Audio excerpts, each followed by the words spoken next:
Hey, good morning. Chief Q, Suicide Prevention Coordinator. So we're going to talk about suicide prevention and what we need to do as a collective effort to prevent suicides. So this training is designed to give sailors the tools and resources and the confidence to recognize a sailor at risk and to intervene.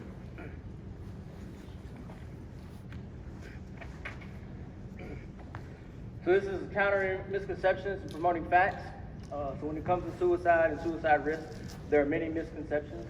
As a safe messaging leader, dispelling common misconceptions by knowing and sharing the facts about suicide is a powerful tool for prevention and keeping at-risk individuals safe. So this training includes the required suicide prevention learning objectives established by the Department of Defense Suicide Prevention Office, such as suicide risk factors, warning signs, and protective factors. So dispelling common misconceptions is a powerful tool for prevention by reducing stigma towards self-care, mental health, and suicide. Communicating clearly and objectively about suicide helps reduce risk factors and promote protective factors. So talking about suicide in a supportive way will not lead to suicide. Instead, it gives the at-risk individual an opportunity to express thoughts and feelings about their situation. For most individuals, suicide-related behaviors and suicide is the result of culmination of many factors. So for every suicide-related behavior and suicide attempt, there's an individual that can be supported. Create an inclusive environment and use language that is objective, precise, and avoids judgment or assumptions. So like I said, these are some promoting facts. So everyone has a role to play in preventing suicide. Storing and loading firearms, it increases the risk of suicide.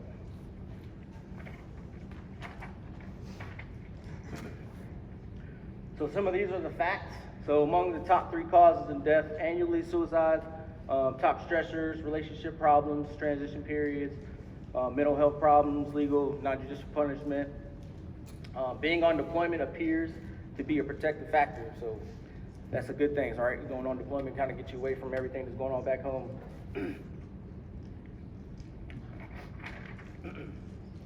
So this is an overview, and it talks about, just like this is the 1% of the Navy, right? So at some point you'll have to intervene, you have to interact, step up. Next slide. So again, these are some actions for success. When it talks about people, we've got to be accountable for ourselves, building that toughness and that resiliency, recognizing our warning signs early, and being mindful of the components in ask, care, and treat. As leaders, we need to be accountable to our people, right? So we need to be able to see, identify those early in situations, step in and intervene when we can. Provide consistent, active messaging about suicide prevention, act quickly, and then develop and practice command crisis response plan annually. As teams, we got to be accountable to each other. We got to look out for each one of our, we always want to come home. Thoughtfully conduct annual suicide prevention training, create connections with each other. So the culture of excellence 2.0 stresses the importance of resilience and toughness by strengthening the sailor's mind, body, and spirit. The COE 2.0 approach to building a great culture states that great people are shaped by great leaders to become great teams. With this, here is a breakdown of our people, leaders, and teams. You should have a command response plan. So if you look in their ladder well, it's also in the CDO binder. And on the petty officer watch desk, there's a crisis response plan. It gives everything, like details of who you can reach out to if you're on watch or you receive, suicide-related ideations, behaviors. So you got Malcolm Grove, we have the suicide prevention coordinator, 988, different resources and stuff like that.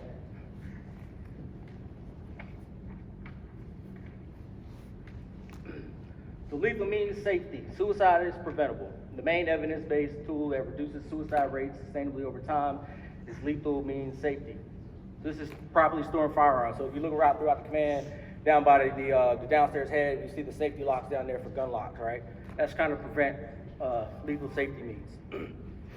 So lethal safety means has proven effective in preventing suicide and starts with routine, secure storage of personally owned firearms and safe disposal of unwanted, unused, or expired medications. Lethal means safety places time and space between a person in crisis and their access to lethal means. So most suicides in the Navy do not involve a suicide note, and explicit intent was not communicated beforehand. So many attempts are impulsive decisions made in the final hours in the face of overwhelming stress with lethal means. So this is just kind of a way to mitigate that by, giving you the options. It takes us, when it takes the time to unload a gun or load a gun, take off the safety lock, gives you that mental break to kind of decide like, hey, do I really want to do this or not?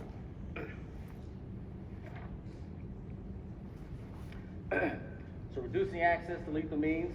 So the Navy has guidance for COs and health professionals on reducing access to lethal means of suicide through the voluntary storage of privately owned firearms. And below are some things that our sailors should know about the guidance and their rights to make an informed decision. So like I said, it was developed, firearms was used in a lot of suicides. What does this guidance do? So COs and health professionals can ask sailors believed to be at risk for suicide to voluntarily turn over your firearms. So you don't necessarily have to, but it's just an option, in case that, you want to mitigate that. And you can turn them into the base security, or you can turn them into outside MT. And it's completely voluntary. Thanks. So reducing access to lethal means has guidance for COs and health professionals on reducing access to lethal means of suicide through the voluntary storage of privately owned firearms. So what does it mean to surrender? So if the sailor agrees to temporarily surrender his or her weapon for safekeeping, the CO will ensure that it's securely stored on installation. And like I said, you don't have to do this, but it's a voluntary option for you all.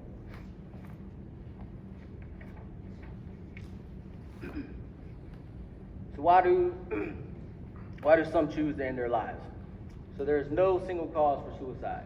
While suicide can't be predicted, it can be prevented. Making hope actionable is a critical way to demonstrate to anyone experiencing suicidal thoughts that they are cared and supported. So these are some common factors in the Navy deaths, right? So transitions, you got PCS, limb do, med hold, pending separations, relationship issues. We got to recognize the warning signs early and often, right? Next slide.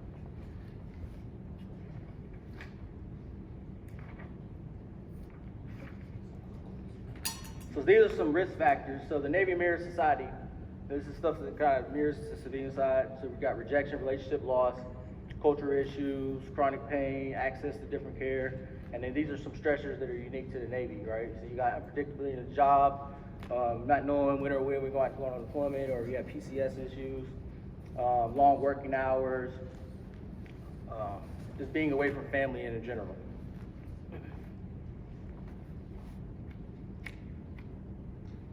So recognizing risk in sailors.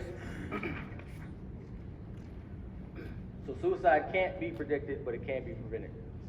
So most important thing is we want to listen to our sailors, right? We want to be there to support them, provide them with the adequate resources and care that they need.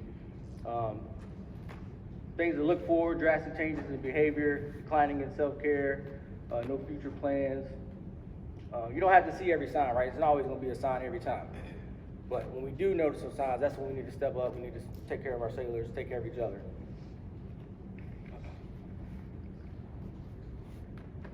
So who is at risk? So this is like a little chart that kind of helps to show different types of suicides and stuff like that, how it happens.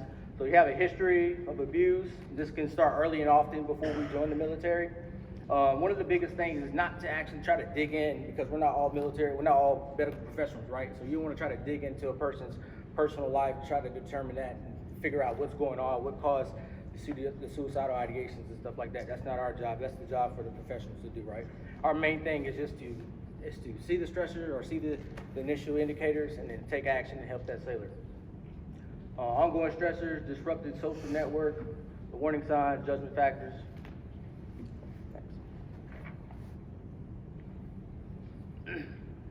So these are some protective factors: individual and command level. So good problem-solving skills, coping skills. The military provides numerous resources, right? And self-care is the biggest thing that we all have to have. So identify early and often and get us the help that we need. As a command, we make sure that we have unit cohesion, right? We do this MWR, we do the holiday parties, try to feel that sense of connectedness so we all feel a belonging. We have that sense of trust and we get a gain of understanding. And we know that our leadership has our support, full support. So why sailors don't or won't seek help? So many believe they be treated differently. They fear they might lose their trust in their leaders. It might impact their career negatively. These are just some different examples of why we might not seek help, right? But we always want to foster a good environment, positive command climate. That way we're not deterring folks from coming forward if they need help. So the truth about security clearances. Know the facts. Less than 1% of security clearance denials and revocations involve psychological health concerns. What does not need to be reported for security clearance? You have counsel related to adjustments from service, military combat environment, grief counseling, marital, family concerns. All this stuff is stuff that has to be reported. So a lot of people, they assume that if they come forward and say they're having some type of mental health problems or anything like that, it's all protected by HIPAA and the security clearance. So you don't be afraid to come forward if you think that's it's going to jeopardize their clearance.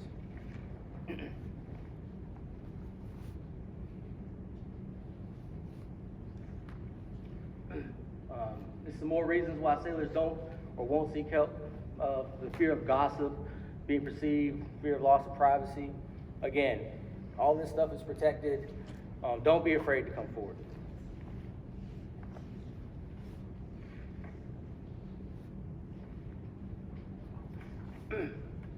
Helping a suicidal person. So this is the motto: ask, care, and treat.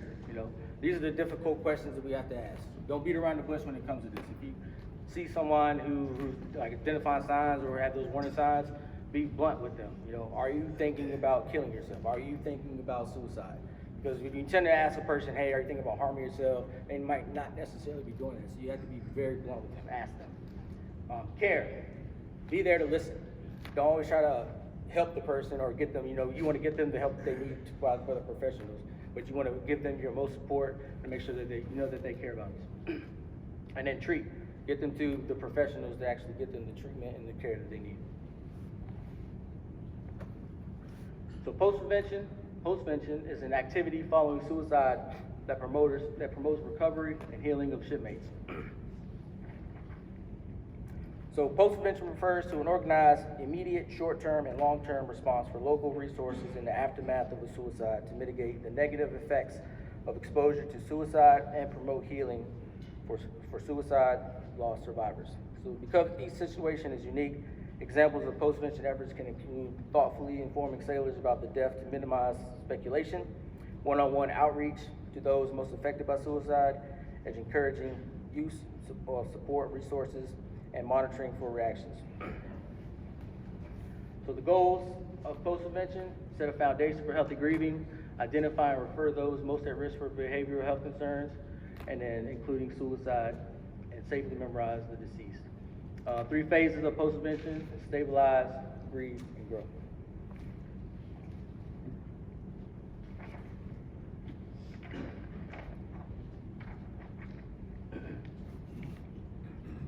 The postvention is an activity following a suicide that promotes recovery and healing that we talked about. So safe messaging, right? So instead of using successful, unsuccessful, or failed attempt, you want to try this. This is more like when we're addressing suicides and stuff like that that's already happened or occurred. You want to focus, instead of focus on 1 or 2 factors in that person's life that might have drove them to that, discuss suicide as a public health issue. So this is pretty much to set the tone after suicide or after actual suicide has happened. So resources. So we got your local resources. You got your chain of command, chaplains, fleet and family support centers. 988 is the suicide prevention hotline. Self-initiated referrals. So sailors who prefer to have their chain of command involved with scheduling a mental health care appointment. This is just if E6 and above can get you, they can actually act on your behalf and schedule a mental health appointment for that. As I said, local resources. Myself, HN1, we're the suicide prevention coordinators. You have Malcolm Grove Mental Health. These are just some local, and then chaplains that are local. And then these are some additional resources. You have your general suicide prevention resources, suicide.navy.mil, Defense Suicide Prevention Office, Navy Stress Control Health Book. And all this is located on My Navy HR if you ever want to go in there and get some additional resources. And there's always mobile apps. We're in a society now where everything's on your phone. So these are just some different resources that you can download.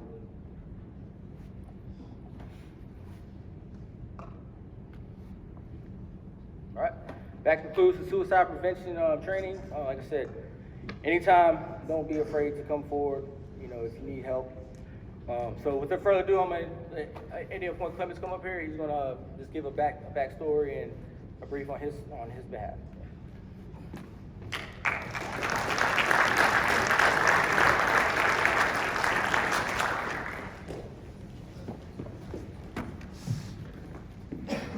Good morning, everyone. How's my volume? Good? Sweet, thanks. I don't have a presentation for this, so I'm just gonna kind of share a little story about myself, and excuse me if I'm nervous.